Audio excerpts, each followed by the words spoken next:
नमस्कार, मी पंजाब डक। आज आहे 17 जानेवारी 2025। आजपासूनचा परत एक शेतकऱ्यासाठी अंदाज देणार आहे। राज्यातल्या सर्व शेतकऱ्याला सांगू इच्छितो की म्हणजे आज 17 तारीख आहे, उद्या 18 तारखेपासून राज्यामध्ये तीव्र थंडीची लाट येणार आहे, म्हणून हा अंदाज लक्षात घ्यायचा। आता ढगाळ वातावरण येणार नाही, उगा अंशात थोडं तुरळक राहील, पण राज्यातल्या शेतकऱ्याला सांगू इच्छितो की 1 फेब्रुवारीपर्यंत आता हवामान कोरडं राहणार आहे। पाऊस काय येणार नाही, जवळपास 15 दिवस पाऊस काय येणार नाही, म्हणून काही चिंता करायची गरज नाही। म्हणजे सांगायचं झालं तर म्हणजे 1 फेब्रुवारीपर्यंत हवामान कोरडं आहे, थंडी वाढतच जाणार आहे, म्हणून हा अंदाज लक्षात घ्यायचा। राज्यातल्या शेतकऱ्याला सांगू इच्छितो की राज्यामध्ये आता विभागवार बघू, पूर्व विदर्भ, पश्चिम विदर्भ, दक्षिण महाराष्ट्र, उत्तर महाराष्ट्र, कोकणपट्टी, खानदेश या सर्व राज्यातल्या सर्व विभागातल्या शेतकऱ्याला सांगू इच्छितो की राज्यामध्ये द्राक्ष बागायतदाराला सांगू इच्छितो की पाऊस काय येणार नाही, म्हणून काही चिंता करायची गरज नाही।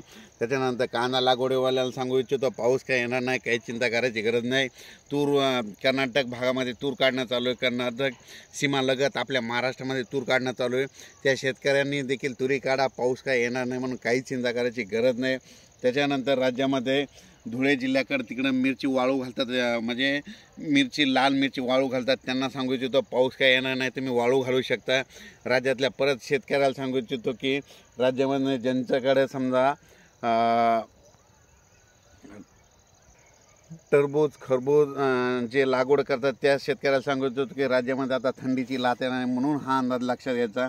राज्यात आता पाऊस काय येणार नाही, सध्यामध्ये 1 फेब्रुवारीपर्यंत पाऊस येणार नाही, म्हणून हा अंदाज लक्षात घ्यायचा। राज्यात सांगायचं पूर्व विदर्भ, पश्चिम विदर्भ, दक्षिण महाराष्ट्र, उत्तर महाराष्ट्र म्हणजे आता उद्यापासून म्हणजे आज 17 जानेवारी, उद्या 18 जानेवारीपासून थंडीची लाट वाढत जाणार आहे। म्हणजे पुन्हा 18ला जास्त वाढणार आहे, 19ला आणखीन थंडी वाढत जाणार आहे, 20पासून आणखीन जास्त वाढत जाणार आहे। असं करत करत म्हणजे 1 फेब्रुवारीपर्यंत थंडी राहणार आहे, म्हणून हा अंदाज लक्षात घ्यायचा।